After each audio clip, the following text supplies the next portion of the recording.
Hey, how's it going guys? It's Nate here, and today I'd like to show off a pretty massive upcoming mod for Skyrim. Easily one of the biggest ever, on par with the likes of Bruma and even Volskar, with a playable area that seems to be bigger than either. Currently, this mod is being called Apotheosis. Apotheosis is a large DLC-sized add-on releasing for Skyrim, with a rather unique twist. Instead of taking us anywhere in Tamriel, this mod will instead be set almost exclusively in Oblivion and the realms of the afterlife. And as you can probably tell by the trailer playing in the background, the mod team is taking a very dark approach to this all, really trying to highlight the horror and insanity you would feel if trapped in these areas. By the way, the full trailer will be linked in the description down below. I highly encourage you check it out, as you'll be able to listen to the extremely eerie musical score that they've created, and it's also in stunning 4K. Apotheosis' story is set long after the events of The Elder Scrolls V. This gives the mod team a little bit more creative liberty while not risking breaking any lore. The premise is that your character awakens in a plane called the Dreamsleeve. For those of you who don't know, the Dreamsleeve acts sort of as a purgatory in The Elder Scrolls. It's where people go when they die, and while there they have their memories completely wiped, then they're reincarnated and thrown back into Tamriel, or more specifically, Nirn. Now one might think, wait a minute, what about Sovngarde and the Void? Well, the Dreamsleeve seems to be the place unremarkable people go when they die, when they have no god that takes them. Whereas Sovngarde is meant to be a Nordic paradise meant for heroes, and the Void is only open to Sithis worshippers, the Dreamsleeve is sort of for everybody in between. Anyway, in the mod, the Dreamsleeve itself will feature a playable area about twice the size of that of Solstheim, so it's pretty massive. However, you'll also be sent to all 16 realms of Oblivion. Each realm varies in its size, some being about as large as an entire Skyrim hold, others being a bit smaller. So the accumulative total amount of playable world space in this mod might even end up being quite comparable to Skyrim itself. You're sent to this mysterious new frontier looking to collect the fragments of the Heart of Lorkhan and put them together, and then use this newly assembled heart for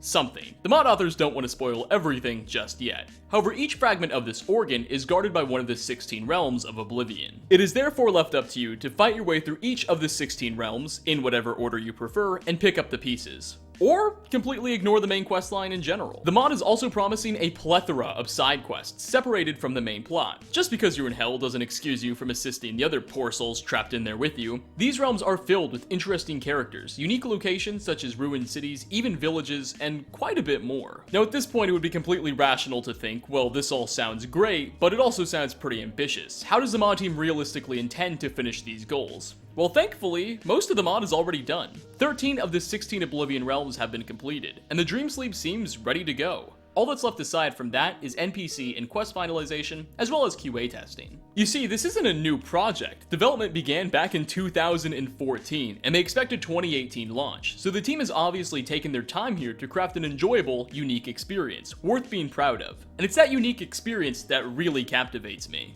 Apotheosis carries heavy elements of psychological horror that we don't often see in Skyrim anything, be it DLC or mods. Making use of low lighting, an abnormal looking environment, and grueling sound effects, this mod is a far cry from the sunny landscapes of Skyrim, Volskar, or even Bruma. Fully embracing this Dark Souls-esque concept, the developers have also introduced some major changes to combat, specifically around creating more challenging boss fights, which are a huge part of this mod, as you'll have to defeat various bosses as you push your way through the Oblivion realms, and even just encounter them throughout the Dreamsleeve. Apotheosis will be releasing sometime in 2018 for Skyrim Special Edition as well as Legendary Edition, and will even be available for the Xbox One. The latest trailer dropped just a few days ago, and I'll have it linked as well as the mod DB page in the description down below, so you can find out more about this massive endeavor if you're interested. I can't speak on behalf of everybody, but I for one am very excited to play Skyrim in what is essentially hell. Have a happy Halloween everyone, and I hope to catch you all in my next video.